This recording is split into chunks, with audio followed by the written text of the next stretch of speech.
Max Verstappen has delivered a masterclass of a drive in Brazil, where he managed to win from P17 even though a couple of cars ahead of him didn't start the race and Sainz opted to start the event from the pit lane, effectively meaning he gained 3 positions before the start of the race. Be that as it may though, a massive gamble has paid off for the Dutchman, and Norris doesn't seem to accept the fact that in Formula 1, when you go against one of the greatest to ever do it, situations like this are what you have to be afraid the most of. But is this the drive that sealed his championship? And if so, will it go down as one of the greatest championships in the world? Max Verstappen has been nothing short of astonishing in Brazil, overtaking under damp conditions and following race lines that are unusual and still gaining advantage over his rivals. But the strategy has paid off massively for his race as well. When the safety car was brought out by Hulkenberg, drivers who were ahead of him, such as Russell and Norris, decided to pit, while Verstappen, Ocon and Gasly decided to gamble and stay on the race. Throughout the safety car conditions, Colapinto had a massive crash that caused the red flag, and this meant that the drivers who didn't do a pit stop would be able to do it for free, a long-standing rule that is now being heavily criticised by Norris. Be that as it may, Verstappen has showcased his skills and showed why he's the 3-time world champion, and on top of that, he showed why he might be the only 3rd champion in the world to win the championship, while his team finished 3rd in the Constructors' Championship after Keke Rosberg in 1982 and Nelson Piquet back in 1983.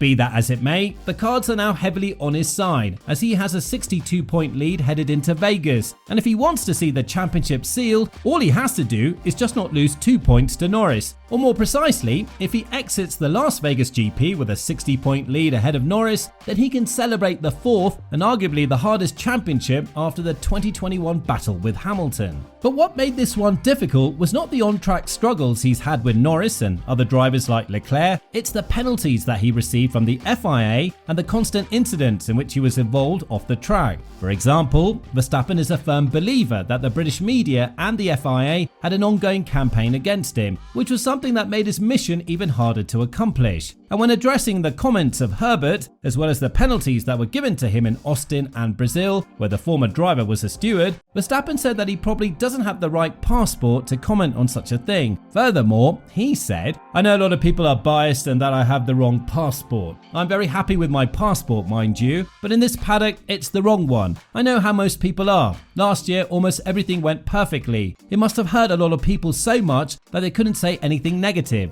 Now it's all coming out, and they're going full steam ahead. They're doing just fine. It doesn't upset me." Even in the post-race conference room that saw Ocon and Gasly partnering Verstappen in one of the most awkward situations ever, Verstappen has appreciated the media that came to ask questions but has thrown a jibe towards the English media, as they were nowhere to be found, further saying, "I have a quick question here. I mean, I appreciate all of you being here, but I don't see any British press. Do they have to run to the airport, or do they not know where the press conference is?"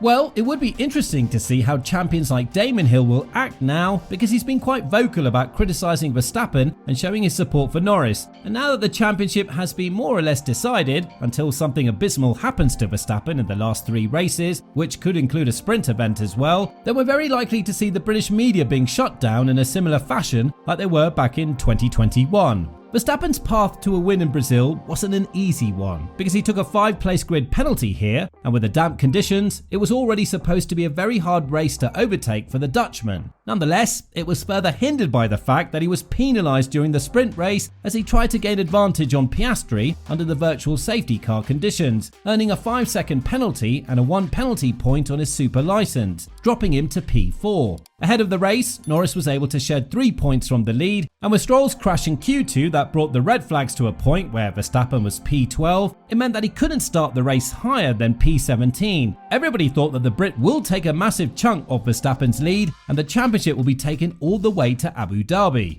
However, the fumble from Norris was unreal, and I don't think that even his fans can defend him. He asked for a swap in the sprint race with Piastri, who, keep in mind, had no race pace throughout the entire event on Sunday and struggled to get past Lawson, earning a 10-second penalty for ruining his race and hitting him from the back. On top of that, Norris lost the lead in turn 1 to Russell in a very familiar fashion for us, as it's now very common for him to start P1 and to finish anywhere but there after the first lap of the race. So for 27 laps, he was unable to make a pass on the Mercedes car, even though many would argue that he effectively fought the 4th or 5th fastest car on the grid. So for Norris to be mad about Verstappen and what he did on the track is abysmal, and to call it luck instead of talent and hard work is definitely controversial to say the least. Yes, Verstappen did have luck when the red flags were brought out, and while the overtaking conditions were hard, the Dutchman made 8 positions in lap 1 and had no trouble getting past his teammate Piastri, whereas Norris had to be gifted again throughout the race, so he would finish 1 position ahead and gain 2 more points. It was definitely the drive of Verstappen's career, and whether Norris likes it or not, the cards haven't really played in his favour at all. During the red flag restart, Verstappen was able to get a very decent line and get past Ocon, who would have been much happier with a P2 result rather than risk a high point finish in a clash with Verstappen, similar to the one that happened in 2018 where the Dutchman was lapping him and cruising towards the win.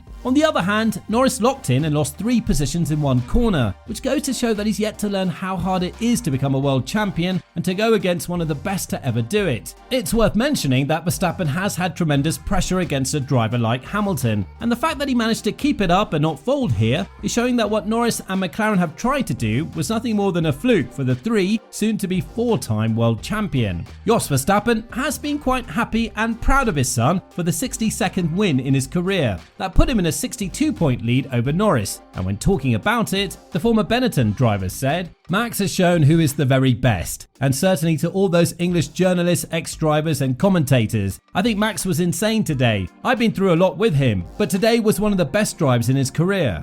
Be that as it may, there are other problems that need to be solved in Red Bull, and that is the second seat. Entering into 2025, the teams will be very much matched in performance, and that means that the Constructors' Championship could be up for grabs from anyone. And if Perez continues with this gruesome performance, he might see himself replaced by Lawson or Tsunoda. Both of these drivers finish higher than the Mexican driver in Brazil and have brought their team closer to the fight in P6, as they have now suddenly seen Alpine leapfrog them and be a couple of points ahead of them in this position. Be that as it may, Red Bull are looking for their options, and even Horner cannot defend the poor performance of Perez that's costing them around $20 million in prize cash money at the end of the year, which, if it happens, will definitely see a lot of employees being laid off, bonuses not dealt, or even worse, salaries being cut. If this happens, Red Bull risks a massive exodus because the employees have agreed on a certain salary depending on where they finish. So to see one of their drivers winning the championship, while the other one being the reason why they're not getting paid enough, won't sit well with them.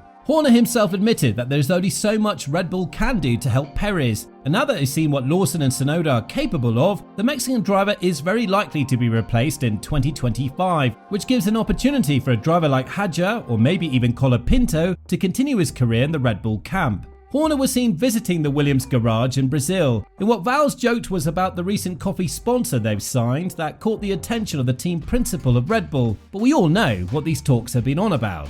So, with all this in mind, do you think that Verstappen's drive has silenced the haters once and forever? And do you think that it's been proven time after time that we're talking about the best driver under wet conditions? Let us know in the comments down below.